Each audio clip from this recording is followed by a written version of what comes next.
Hello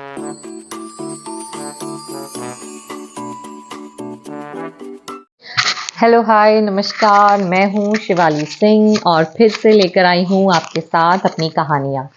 और हमेशा की तरह मैं आपसे मांगूंगी माफ़ी क्योंकि मैं नहीं ला पाई आपके लिए लगातार कहानियाँ, क्योंकि इतना सब कुछ चल रहा होता है ज़िंदगी में कि जिसके लिए टाइम निकालना इतना मुश्किल होता है कुछ चीज़ें करने के लिए।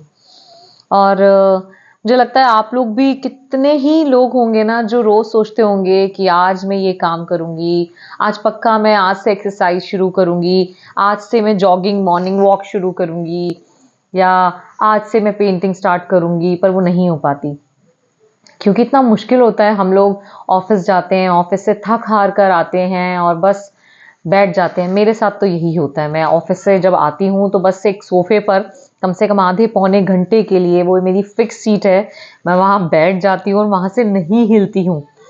मतलब I don't know, that's an area जहाँ पर वो एक ऐसा कोना है। यहाँ पर भी है, जहाँ मैं अभी बैंकॉक में रह रही हूँ, यहाँ पर भी ऐसा एक कोना मैंने बना लिया है। और मेरे इंडिया वाले घर में भी एक सोफा था जहाँ पे मैं बस आकर बैठ जाती थी और बस बैठे बैठे ही वक्त निकाल दिया करती थी, आधा पौने घंटे का।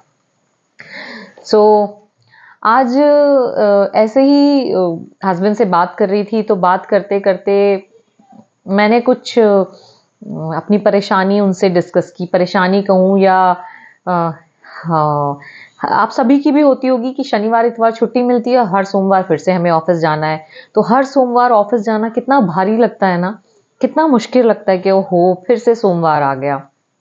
तो बस मैंने उन्हें ऐसे ही कहा कि हो कल से फिर से सोमवार आ गया और वापस से देखो ऑफिस जाना पड़ेगा। तो जानते हैं उन्होंने क्या कहा? उन्होंने कहा आप सोचो, आपकी तनख्वाह इतनी ज़्यादा है तनख्वाह, और आप इतनी आराम की ज़िंदगी हम लोग जी रहे हैं। एक मज़दूर जो रोज़ सुबह इस उम्मीद से जगता है कि उसे आज काम मिलेगा तो उसके घर में खाना बनेगा, और पूरा दिन वो मज़दूरी करता है, 4-4 मंजिलों की सीढ़ियों पे ईंटें धोता है, सीमेंट ढोता है, या जितनी भी ऊंची इमारतें होती हैं, मई जून की सड़ी गर्मी हो या कितनी ही ठंड हो, उस सब में वो पूरे दिन मेहनत करता है, जो शायद हम लोग इमेजिन भी नहीं कर सकते उतनी मेहनत। और उसके बाद उसे वो शाम का खाना नसीब होता है जिसको शायद वो परमात्मा का बहुत शुक्र करके खाता होगा। तो ये सुन के मुझे एक्चुअली शर्म आई, और ये रियलाइज़ हुआ कि हम बहुत ही हम लोग बहुत ख़राब लोग हैं कि हम लोग अपने आसपास या हमें दी हुई जितनी ब्लेसिंग्स हैं, ऐसा नहीं है मैं नहीं करती हूँ, पर कभी-कभी हम लोग एक नॉर्मल एक इंसान है ना आखिरकार। तो कभी-कभी हम लोग उन उन आशीषों को, आशीष यानी जो परमेश्वर ने आशीर्वाद दिया है, उसको भूल जाते हैं कि हम कितने संपन्न है बहुत लोगों के मुकाबले। और कितने लोग हैं जो इन बेसिक सुख सुविधाओं तो शायद नाम ही नहीं देना चाहिए, मतलब बेसिक ज़रूरतों से भी वंचित हैं।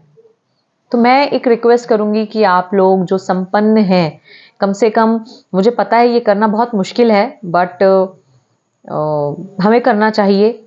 मैं कोशिश करती हूँ अपनी ज़िंदगी में ऐसे काम करने की, और मैं आप लोगों से उम्मीद करूंगी कि अगर आपके यहाँ पे कभी काम चल रहा हो कंस्ट्रक्शन का, आपके घर नहीं, पड़ोस के अड़ोस के घर, तो अगर वहाँ पे लगी हुई लेबर को या मजदूरों को आप कोई फ्रूटी का पैकेट या इस तरह की चीज़ें, बिस्किट्स, कुछ भी अगर आप दे सकें, है ना, तो बहुत अच्छा होगा। उनको एटलीस्ट कुछ एनर्जी ड्रिंक मिल जाएगा, या और कुछ भी, आप जो भी अपने आसपास के ज़रूरतमंद लोगों की मदद कर सके, मदद कीजिए, ज़्यादा से ज़्यादा मदद कीजिए। कुछ नहीं पता कि कौन सा आपका किए पुण्य कहाँ पर आपकी मदद कर दे, कुछ भी नहीं पता। पर याद रखिएगा, हम लोग खाली हाथ आए थे और खाली हाथ ही हम लोग यहाँ से जाएंगे, ठीक है? तो ज़्यादा से ज़्यादा लोगों की आप मदद कीजिए, अपने आसपास के लोगों की, और रिटर्न की उम्मीद मत कीजिए, बट एटलीस्ट गरीबों की, मजदूरों की, किसी को एक वक्त का खाना खिला दिया। और कहीं ना कहीं मैंने कहीं पढ़ा है बहुत कुछ किताबों में, कुछ कि अपने महीने की तनख्वाह का कुछ भाग, वैसे तो 10% भाग बोला जाता है, बट हम लोग इतने बड़े दिल के नहीं हैं कि हम अपनी तनख्वाह में से 10% दे पाएं। तो 10 नहीं, अगर 1% का भी आप इस्तेमाल कर पाएँ ज़रूरतमंदों की मदद के लिए, तो वो बहुत ही एक अच्छी शुरुआत होगी। और मैं उम्मीद करती हूँ कि आप लोग ऐसा करेंगे, ऊपर उठेंगे हमारी उन रिस्ट्रिक्शंस में से, हमारी उन कि क्या करना है करके। कुछ नहीं, हम अपने ऊपर, मैं आपको सच बता रही हूँ, हम अपने ऊपर एक बार रेस्टोरेंट में खाना खाने में 1000, 1500, 2000 रुपए खर्च कर देंगे, पर वही 2000 रुपए हम 20 लोगों की मदद करने में खर्च नहीं करेंगे। आप सोचिए, उन 2000 रुपए से 20 लोगों की मदद करें, यानी 100 रुपए। 100 रुपए में मैं आपको ज्यादा बोल रही हूँ, शायद किसी गरीब को आप ढाबे से खाना खिलाएं तो 50 रुपए में इंडिया में खाना मिल जाता है। तो आज की शुरुआत करते हैं ऐसी ही एक स्टोरी से, और मैं उम्मीद करती हूँ शायद मेरे कही हुई इस बातों से कुछ आप लोगों में बदलाव आएगा। आप लोग कुछ करते होंगे तो वो और उसको कंटिन्यू करेंगे, और जो लोग नहीं करते हैं वो करने की कोशिश करेंगे, क्योंकि मैंने एक चीज सुनी है और शायद अपनी जिंदगी में भी मैंने ये आजमाई है कि आप जितना देते हैं ना, उससे ज्यादा बढ़कर परमेश्वर परमात्मा आपको लौटाता है। चलिए आज की शुरुआत करते हैं आज की कहानी से। तो ये कहानी कुछ कुछ इसी से रिलेटेड है जो अभी हमने बात करी। तो देखिए कहाँ से जो मैंने अब मैं कोशिश करूंगी कि अब मैं सोमवार को कभी भी ऐसे दुख से इंतजार नहीं करूंगी सोमवार का, या दुख नहीं महसूस करूंगी सोमवार के दिन पर। तो आज जो हमने डिस्कस किया या जो हमने बात की उसी से रिलेटेड ये कहानी है। शुरू करते हैं। एक गांव में बहुत गरीब सेठ रहता था। वो आप कहेंगे बहुत गरीब सेठ, यानी एक ज़माने में वो सेठ जो थे वो बहुत अमीर थे, लेकिन उन्होंने कुछ वक्त बीते हैं, सबका समय बदलता है, और इस तरह सेठ जी का भी समय बदला और उनके पास धन दौलत नहीं रही। जब वो धनी थे तब सेठ जी ने बहुत पुण्य किए, गौशाला बनवाई, गरीबों को खाना खिलाया, अनाथ आश्रम बनवाए, और भी बहुत पुण्य किए। लेकिन जैसे जैसे समय बीतता गया, सेठ जी निर्धन होते गए, उनका काम नहीं चला या जो भी रहा। तो एक वक्त आया कि जिस जगह सेठ रहते थे, जो निर्धन हो चुके थे, वहां के राजा ने एक घोषणा करवाई कि यदि कोई भी व्यक्ति है जिसने कोई पुण्य किए हैं तो वो मेरे पास आए और आकर मुझे अपने पुण्य बताए, मैं उसका उचित फल उसको दूंगा। अब ये बात जब सेठानी के कानों में पड़ी तो उसने अपने सेठ को कहा कि चलिए, आपने तो इतने पुण्य किए हैं जिंदगी में, चलिए हम राजा के पास चलते हैं और हम राजा को आपके पुण्य बताएंगे, उसके बदले में शायद हमें कुछ मिल जाए उपहार, तो हमारा जीवन थोड़ा सुधर जाएगा। लेकिन सेठ जी इस बात के लिए सहमत नहीं थे। सेठ जी ने बोला कि नहीं, मुझे नहीं जाना है, पर सेठानी के जिद करने पर सेठ जी सहमत हो गए और राजमहल जाने के लिए तैयार हो गए। जब सेठ राजमहल जाने लगे तो सेठानी ने सेठ के लिए 4 रोटी बांध कर रख ली कि जब रास्ते में भूख लगे तो रोटी खा लेना। अब सेठ शहर की तरफ, यानी राजा के नगर की तरफ रवाना हो गए। गर्मी का समय था, दोपहर हो गई। रास्ते में एक जगह सेठ जी ने सोचा कि सामने पानी का स्रोत था, एक नदी बह रही थी, कि चलो पेड़ के नीचे मैं थोड़ी छाया में आराम कर लूंगा, पानी पी लूंगा और भोजन भी कर लूंगा। पेड़ के नीचे जब सेठ जी बैठकर खाना खा रहे थे, उन्होंने हाथ मुंह धोया और खाना खाने बैठे, तभी वहां पर एक कुतिया, यानी जो बिच होती है कुतिया, अपने बच्चों के साथ, 4 बच्चे थे उसके, छोटे छोटे बच्चों के साथ सेठ जी के पास पहुंच गई और वो सेठ जी के आगे प्रेम पूर्वक अपनी दुम हिलाने लगी। और जैसे ऐसा लग रहा था जैसे वो सेठ जी से आग्रह कर रही हो कि जो खाना वो खा रहे हैं उसमें से कुछ खाना वो उसे भी डाल दे। उस कुतिया को देखकर सेठ जी को दया आ गई और सेठ जी ने 4 रोटियों में से 2 रोटी उसको डाल दी, और 2 रोटी देखते ही उस कुतिया ने अपने बच्चों के साथ वो रोटी तुरंत उठाई और तुरंत खा गई। सेठ जी को लगा कि देखो, इसके 4-5 बच्चे हैं, इसका दूध भी पीते होंगे तो इसकी भूख नहीं मिट रही होगी।